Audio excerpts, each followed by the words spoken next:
দৌলদিয়ার ওই বাসডুবির ঘটনার মধ্যে একটা বাচ্চা দেখছেন আপনারা, মা মা মা বলে চিল্লায় আর বলতে লাগলো, মা তুমি আমার এতিম করে কোথায় গিয়েছো? ও মা তুমি আর তোমাকে নিয়ে আমি তো ঢাকায় রওনা হয়েছি।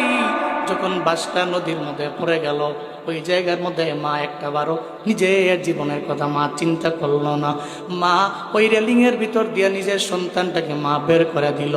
মায়ের মনের মধ্যে চিন্তা, আমার পোলাটা একটু বাইচা যাক, আমার পোলাটা সাঁতার যেহেতু কাটতে পারে, ওর সাঁতার কেটে একটু পারে যেতে পারবে, সবাই তারে দৌড়াদৌড়ি করে ওপরে ওঠাবে।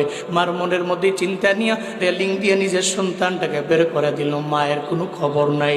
যখন সন্তানটা আইলো, সন্তানটা চোখের পানি ফালা ফালা কান্না করে আর সবাই রে বলে, ওই সাংবাদিক ভাইয়েরা একটু বাসের দিকে দেখো না, আমার মায়ের একটু উদ্ধার করা যায় কিনা, কারণ আমি মায়ের সারা জমিনের মধ্যে কেমনে থাকবো।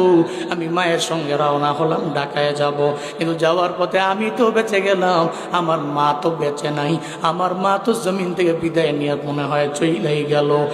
এই দৌলদিয়ার ঘটনা তোমার আমার স্মরণ করে দেয় মরণ তোমার আমার কি পরিমাণে কাছে আমার আল্লাহ অসহায় বানাইতে দেরি করে না। হঠাৎ করে আমি দুনিয়াছি, আবার তো আমি চাইলেই হঠাৎ করে আমার আল্লাহ চাইলেই আমি গরিব হয়ে যাব।